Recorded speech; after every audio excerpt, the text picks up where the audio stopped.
ঈদ বিনোদনের খবর জানাতে বসুন্ধরা স্টার সিনেপ্লেক্স থেকে আমাদের সাথে যুক্ত হচ্ছেন সূচনা হাসান। সূচনা, বসুন্ধরা স্টার সিনেপ্লেক্সে আছেন আপনি। আজকে কোন কোন মুভি চলছে আর দর্শকদের কেমন দেখছেন ভিড়?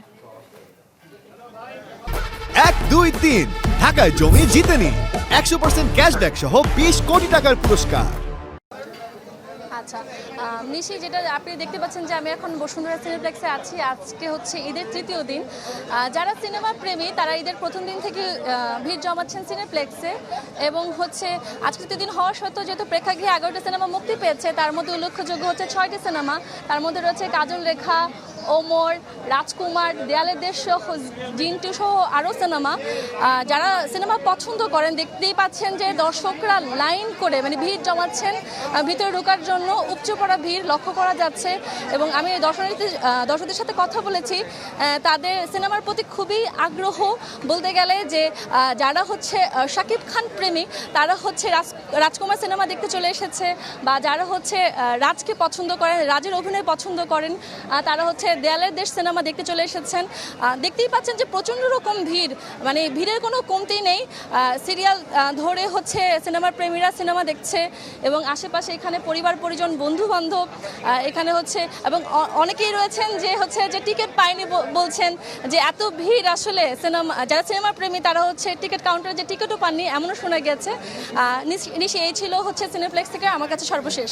সূচনা, অনেক ধন্যবাদ। এই মুহূর্তে যমুনা ফিউচার পার্কে ব্লকবাস্টার থেকে আমাদের সাথে যুক্ত হবেন রাকিব হাসান আপ্রো। আপনি নিশ্চয় শুনতে পাচ্ছেন আমাকে। ব্লকবাস্টারে আছেন আপনি, সেখানে কোন কোন মুভি চলছে এবং দর্শকদের ভিড় কেমন দেখছেন আজকে?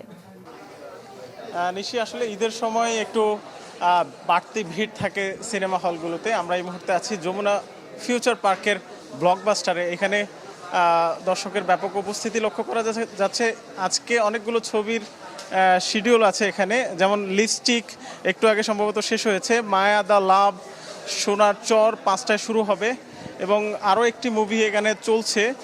তো এখানে যারা দর্শক এসেছেন অনেকেই কিন্তু তাদের পরিবার পরিজনের সাথে এসেছেন, অনেকে প্রিয়জনের সাথে এসেছেন। তারা আসলে বলছেন যে বাংলা সিনেমার যেই উত্থান সেটা কিন্তু আস্তে আস্তে শুরু হয়ে গেছে।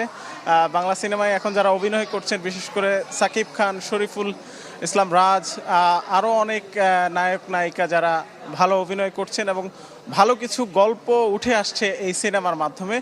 তো যে কারণে আসলে পরিবার পরিজন নিয়ে দেখার একটা সুযোগ তারা পাচ্ছেন এবং সুযোগ নিচ্ছেন। আবার অনেকে বলছেন যে ঈদের সময়টা আসলে বাসায় বসে থেকে বোরিং সময়, সেই সময়টা আসলে এখানে কাজে লাগানোর জন্যই আসলে তারা এসেছেন। আর নিশি, আরেকটা বিষয় আপনাকে জানিয়ে রাখি যে আসলে এখানে যেই ব্লকবাস্টারের যারা কর্তৃপক্ষ আছেন তারা বলছেন যে আসলে ঈদের কারণে মানুষের উপস্থিতি বেড়েছে, এবং যখন ছুটি শেষ হয়ে যাবে তখন উপস্থিতি আরও বাড়বে সিনেমা হলগুলোতে। অনেক ধন্যবাদ আপনাকে। দর্শক, ঈদ বিনোদনের খবর জানাতে আমাদের সাথে যুক্ত হয়েছিলেন রাকিব হাসান আপ্রো।